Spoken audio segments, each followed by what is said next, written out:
also welcome Mr. Mathieu Clouvel, Deputy Consul General of France in Los Angeles, whom I'd like to invite to say a few words for us today. En français. In French, that's okay. Thank you very much. Thank you so much. Yeah, I may be the only guy who will say a few words in French for our French community over there. Un grand merci. Je tenais à être là aujourd'hui pour représenter le Consulat général de France et les autorités françaises. Un grand merci à vous pour organiser ceci, au Temple pour nous accueillir et à la DFE, notre nouvelle dynamique association, pour organiser aujourd'hui cette conférence si intéressante. Mais bien entendu, un remerciement particulier de deux sortes. D'abord à nos élus qui sont présents aujourd'hui pour notre communauté, et surtout à vous, à Madame Monique Segal, parce que le témoignage que vous allez nous apporter aujourd'hui est quelque chose de fondamental.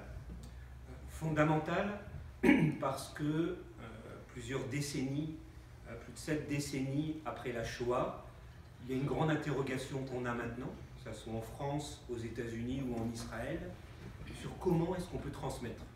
C'est-à-dire quand des générations passent, vieillissent, avancent, comment ce travail de transmission fondamentale d'une horreur sans commune mesure, comment est-ce que nous, on peut la transmettre et la faire partager, notamment aux nouvelles générations.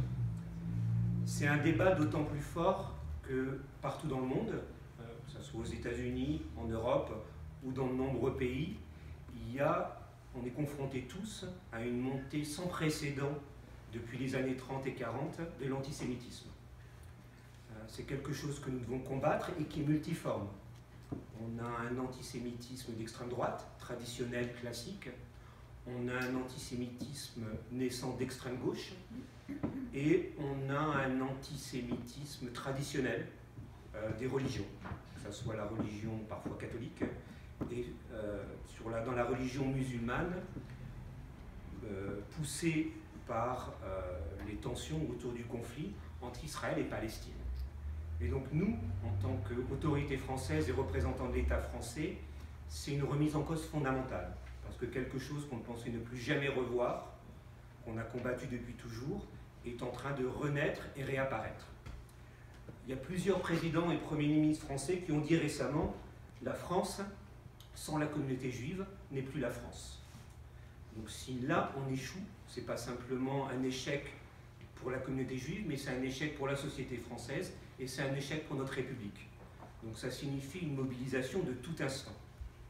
Et cette mobilisation, ce qu'on ne doit pas perdre, c'est les nouvelles générations. Et c'est pour ça que ce que vous faites aujourd'hui, vous, Madame Segal, est fondamental. C'est que cette transmission, elle ne peut pas venir uniquement des parents, des professeurs, mais elle doit venir des témoins. Et on a les chances de profiter de vous aujourd'hui. Donc je voulais vraiment vous remercier à nouveau pour cette invitation qui était très importante pour moi parce que c'est une cause fondamentale et qui me tient à cœur. Et je suis très très heureux de faire votre découverte et de venir vous écouter aujourd'hui. Un grand merci, madame. Merci, monsieur.